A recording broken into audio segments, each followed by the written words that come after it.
Great. So delighted to be with you guys, and delighted my voice is gradually coming back a bit. I've been trying to work in a frenzied manner I'm supposed to finish this draft of this book that I'm working on. And central to the book is the idea of how what is the process of engaging in actions for individuals and groups and organizations, and there's a threefold distinction that we're sort of centering around, which is the sort of best case scenario where clarity, value, and flow. So clarity, like you've got a real clear sense of what it is that you're trying to accomplish, and what your environment is and what your team's like and all the relevant things. Clarity. Value, you've clearly identified a value that you want to accomplish. And then flow, you are individually and collectively able to work together in the smoothest possible way to accomplish that. So that's the best case scenario. And then things fall apart in various ways, various stages along that, especially in the beginning where we're just lacking in clarity. But I've spent a lot of time then pondering about the second topic about value. And in the software industry, we're sort of centering around this. Software people are not great at learning history. And I feel like, and maybe it's my imagination, but I'm imagining that if I went to school as an architect or an artist or something like that, I'd have gotten a nice, proper education in the history of architecture and art and so forth. And maybe I would have paid attention in class, maybe I wouldn't have, but there's some pressure applied to try to learn that stuff, and some recognition that, oh yeah, this historic, and again, picking on architects, right? It's like you see these historic representations of buildings all over the place, and then you need to know, oh, that's a Tudor style house, and somebody's like, well, what's a Tudor style house? And then you give them a brief history lesson. And so of course with architecture, where buildings in some cases are hundreds of years old, the buildings themselves teach you history, right? And there is a living history lesson there when you look at the building. And then with the software world, right, none of it is all that old. It's, a few decades at most. And so there's a dizzying array of new stuff coming at software people all the time, kind of like, in our modern world, a dizzying array of news and new stuff all the time. So there is I think we're often dazzled and dizzied by all the novelty in things, and don't really appreciate the history of where, for example, software development came from. But anyway, I've been trying to learn more and teach more about some of the history of these things. And one of the main ideas in software development these days is actually a pretty old idea, but it's the idea of working in value streams, and the idea of small group of people work together to deliver value. And then the question is, what is value? What exactly,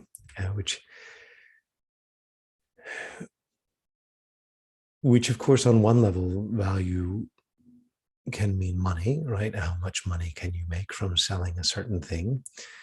But as soon as you step away from understanding value as money, you get into this very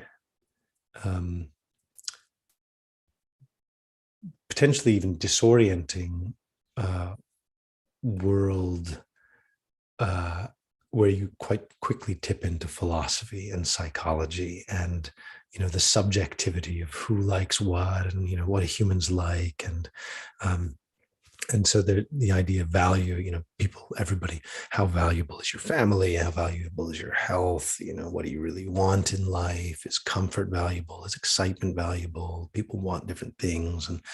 And so value really, at some point, becomes this extraordinarily philosophical question and psychological question. But I've learned a lot by thinking about it. And So that's what I wanted to share a little bit. And I wanted to share on the topic of politics, politics and peace. And by politics, I mean kind of very broadly organizational politics, personal, interpersonal politics, as well as what's it called? Political politics, politics, um, which is a subject that I know precious little about, but I also find extraordinarily dismaying in general. So that's why I know very little about politics, because it just seems like a morass, seems like a cesspool of infighting and so forth. But um, I'm sure there's well, obviously it's important in a lot of ways. So what I thought we could do is just start with a bit of meditation to settle our minds in. Now that I've stirred them up, so, settle our minds in and relax a little bit, and then we can begin to contemplate on this topic, politics and peace. So, as usual, in approaching our meditation, our goal here is to intentionally cultivate an inner experience of peace. But as a preliminary to peace, just an inner awareness or an inner clarity of what we're experiencing. Peace comes in time, but just giving ourselves that time and the opportunity to focus inwardly is our first step. And to do this, we can find a comfortable position. We sit with our back straight but relaxed. This balance between structure and relaxation in our body. Some discipline of sitting still, sitting straight, and some relaxation.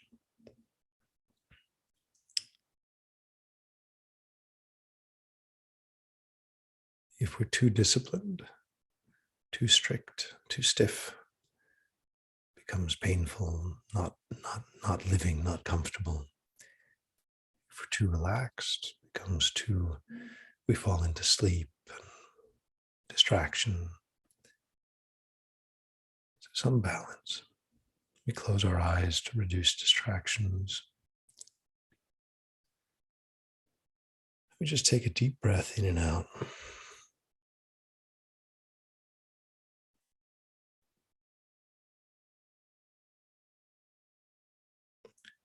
Then another breath and just broadcast to our body, relax.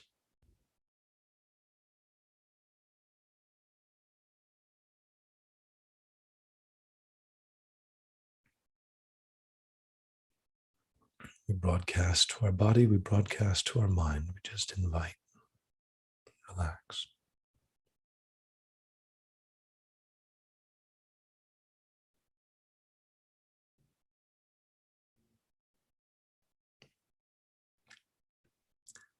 Then another breath and just invite ourselves, asking what is important right now.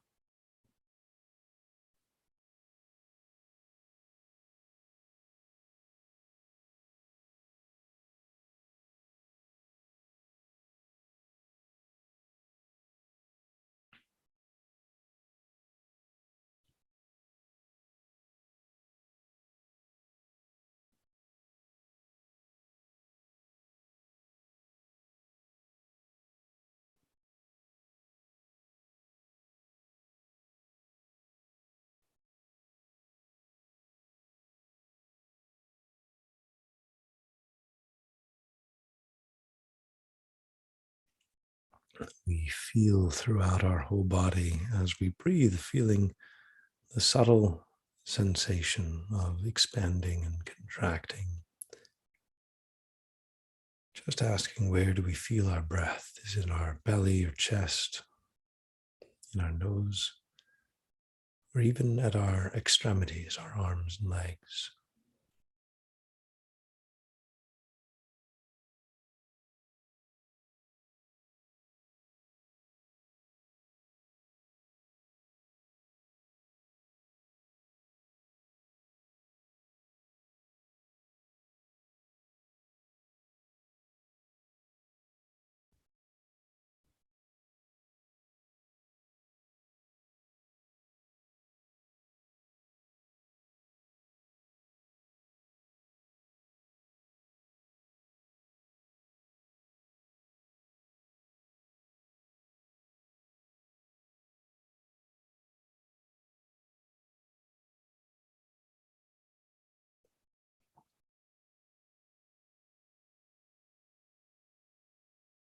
As we breathe, we may notice ourselves becoming a bit more relaxed, our attention gathering inwards,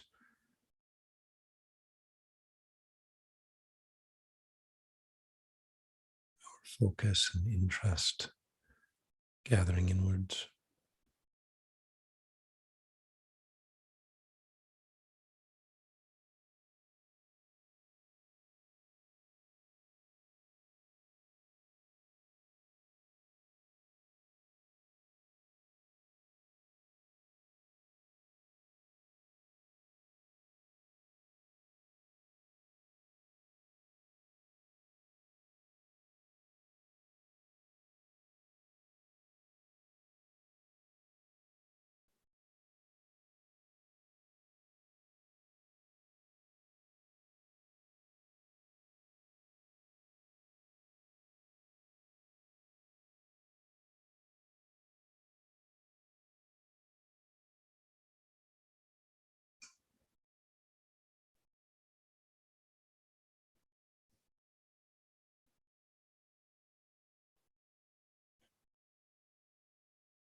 If we notice any relaxation, this implies that previously there was tension.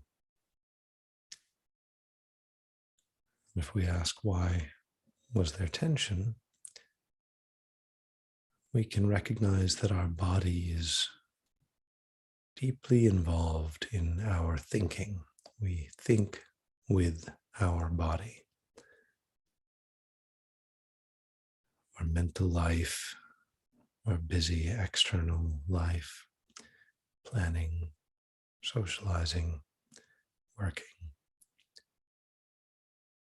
It all hinges in our body. For better or for worse. And if our body is comfortable, relaxed, peaceful,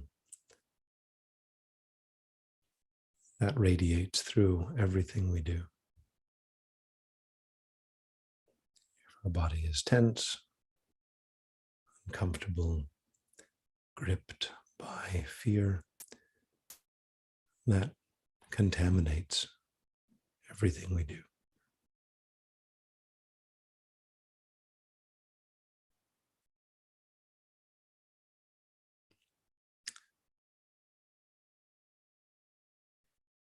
We can work, live, do all our normal activities.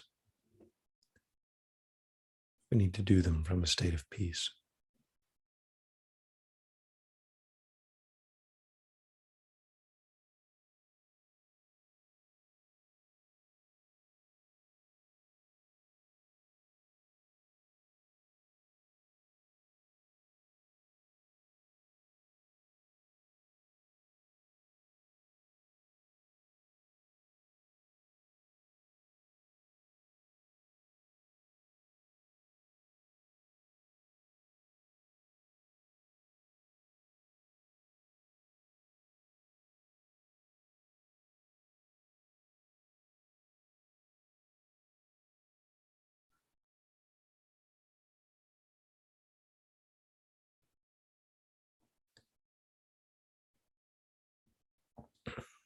And we can bring to mind our parents, friends, families, coworkers, social circle.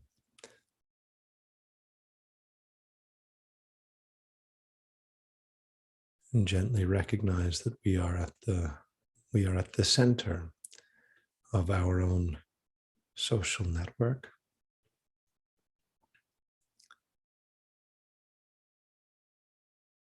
Normally we are struggling to please others, or we are afraid of displeasing them, or we're angry at them, or craving more attention. But not now. Now we are at peace. We imagine all of the others in our social network are at peace, happy, smiling, virtuous, delighted to be engaging in meditation along with us.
There is nothing more valuable for us than inner peace.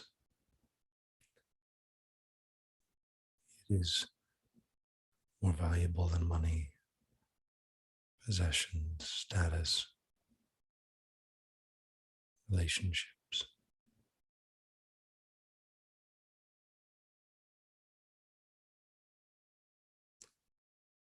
And there's nothing more valuable for others.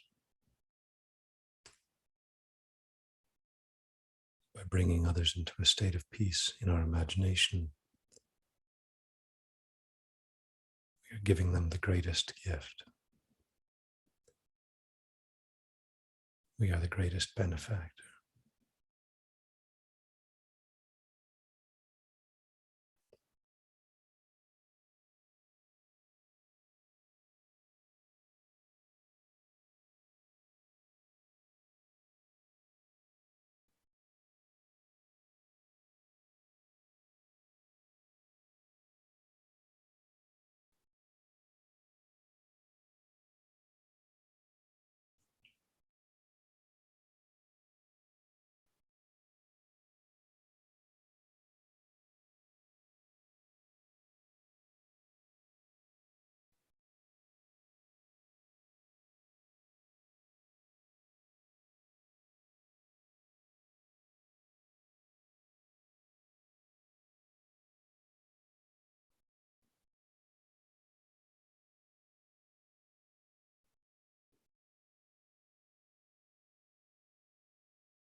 vantage point of this piece,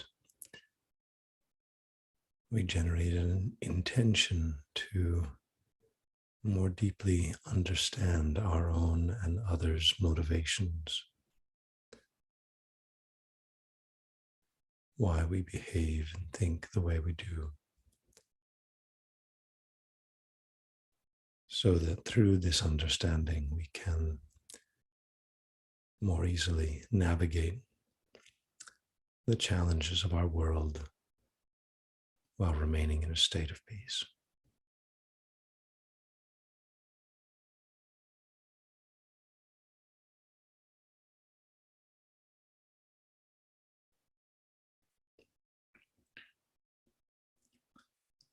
And then with this motivation, we can relax our concentration and arise from meditation.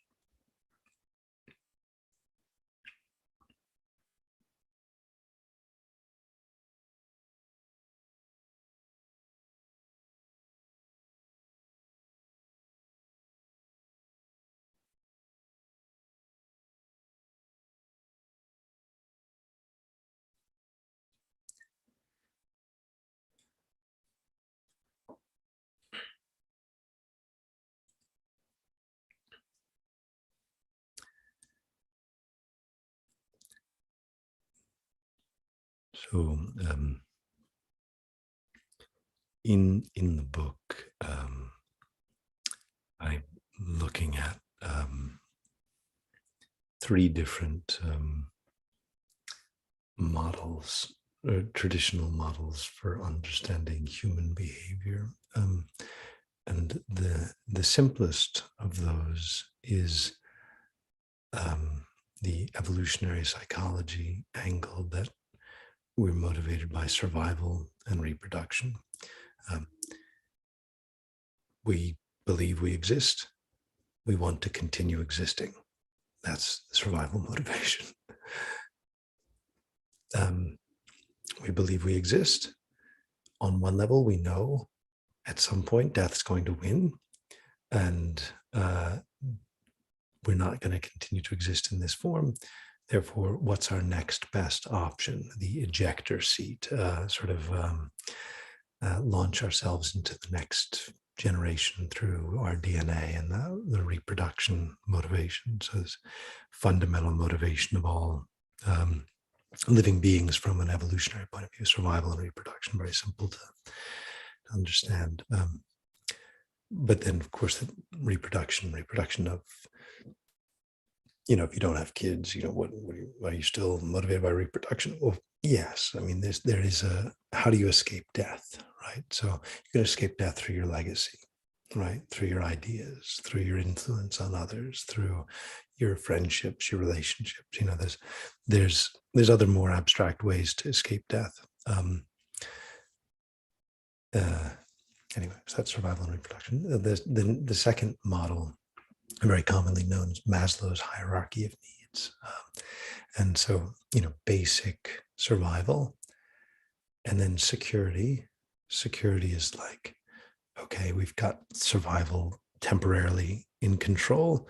How do we make this last a little bit, right? It's good that I survived that rainstorm. Let me see if I can find a house so that the next rainstorm is a lot easier to survive. So that's security. And then things like self-esteem, for example, feeling that we have something that, feeling a level of confidence and comfort that we have something that we can offer in a social setting, that we have skills and knowledge and so forth that we can offer. That view and that optimism that we have the ability to participate in social networks is key. And then sort of Maslow moves through these to like self-actualization in the sense of fulfilling our potential. Like I don't just have self-esteem. I don't just feel like I'm worthy to be a member of a community. I really feel like I can be self-actualized. I can keep improving my skills and be the best member of that community that I can be, and and so forth. And the third model of this human motivation, I mentioned on Tuesday in that class, these 8 worldly concerns, the Buddhist theory of ordinary motivation, 8 worldly concerns. But the 8 worldly concerns, as I thought about them, I learned a story about these that I'd never understood before. The 8 worldly concerns are pleasure and pain, gain and loss, praise and blame, good reputation, bad reputation. Those are the 4 pairs of things we're concerned about.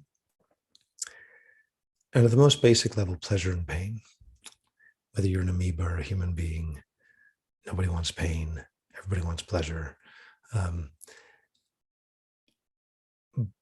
But thinking back to our experience in meditation, as we relax our body, we realize, oh, there's a pleasant feeling that can arise in the body when I stop worrying so much about all the outside things. And what that's indicating is that pleasure and pain are always operating, like the bodily experience of pleasure and pain. They're always operating even in the middle of a conversation. Still, on one level, your body is either comfortable and having a good feeling physically from being in that conversation, or uncomfortable and feeling, and sometimes acutely uncomfortable in the middle of that conversation. So that there is this bodily experience of pleasure and pain, and with that a mental experience of pleasure and pain that are always operating, no matter how sophisticated our activities seem to be. Still, on one level, we're concerned about that. But then, as we go through these, gain and loss, praise and blame, good reputation, bad reputation,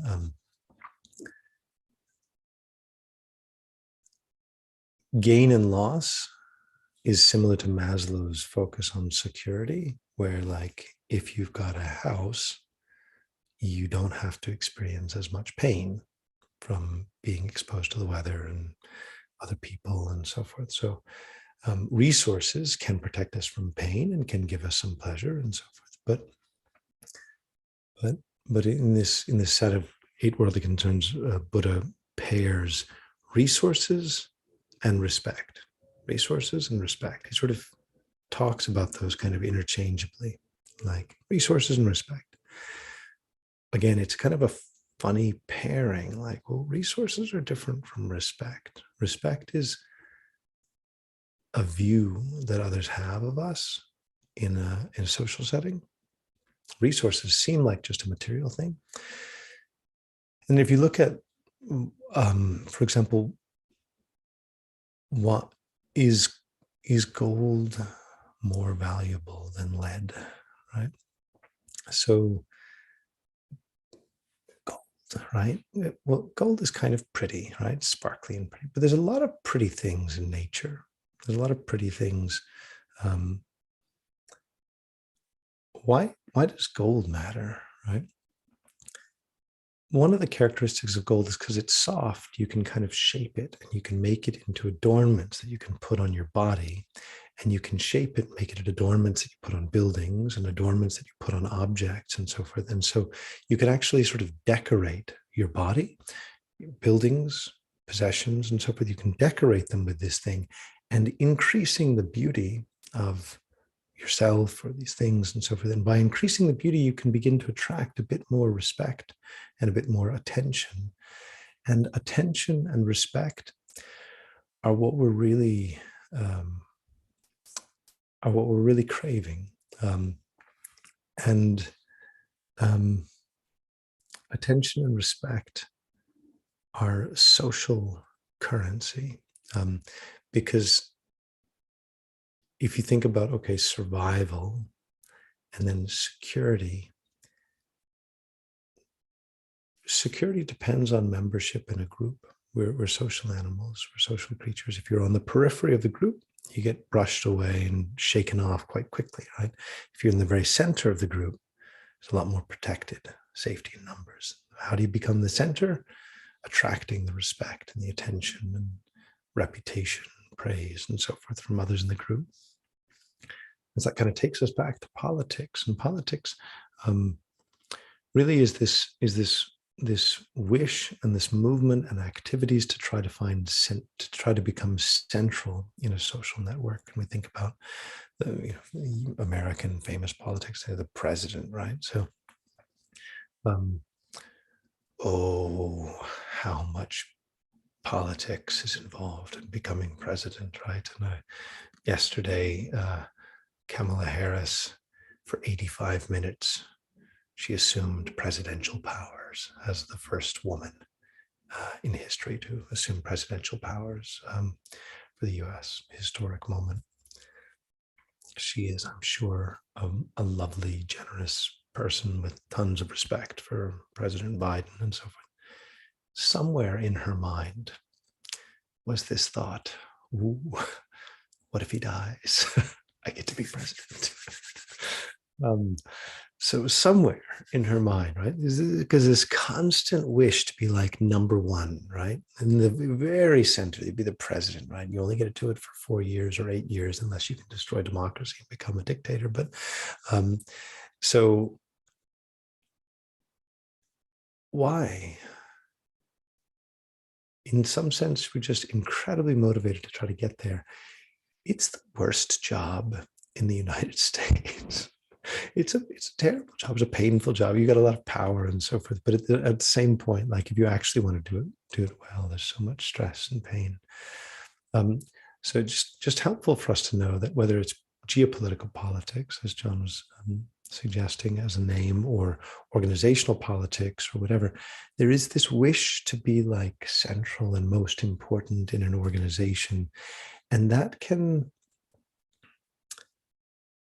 lead to funny behaviors that are not necessarily conducive to our own peace of mind, or conducive to other people's peace of mind, or conducive to clarity of mind, or conducive to good decision making, or conducive to effectiveness as an organization. But it's all coming from this just profound, deep unconscious, mostly unconscious craving, right, to be central to a social network. Because we feel that to be valuable, but this is why it's so important for us to find a way to find peace, regardless of where we fall on this social network, who likes us, who doesn't like us, and so forth. We're always the center of our own social network, and we always have the opportunity from right where we are sitting, standing, the lowest member of the society or the highest member of the society. You always have that opportunity to experience extraordinary peace, and that is the best gift that we can give to others, along with our respect for them. And so just some thoughts and some encouragement on what actually motivates us, and how to find, basically, is a hack. This is like how to hack your mind about not falling into these natural pressures. So why don't we spend just a minute in conclusion, just to summarize and still our mind with the last thought. So again, we return to our breathing.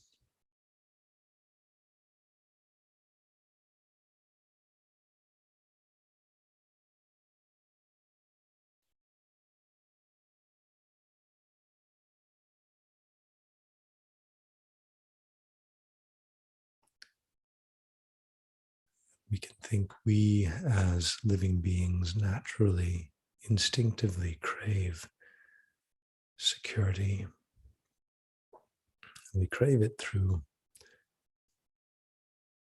trying to earn the respect of others and become more central in a social network, accumulating respect,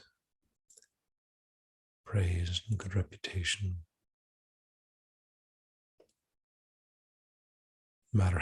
No matter how successful we are in that,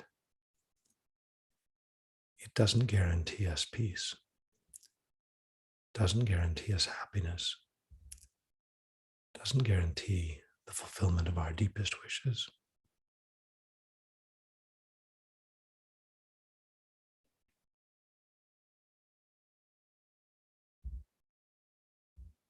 each of us as individuals has the opportunity to experience not just happiness, but real bliss, continual abiding bliss.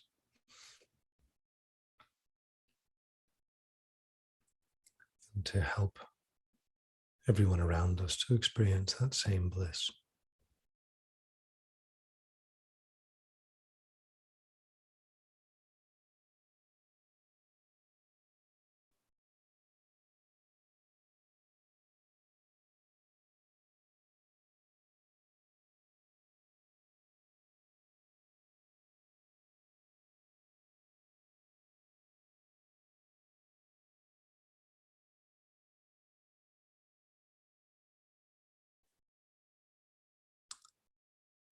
By contemplating, understanding, meditating this way, we've strengthened this mental pathway, understanding ourselves, others, our society more deeply. We can think through the force of this understanding and our contemplating and meditating together today. We are strengthening these mental pathways in our mind, pathways to peace, so that eventually everyone may travel these same mental pathways.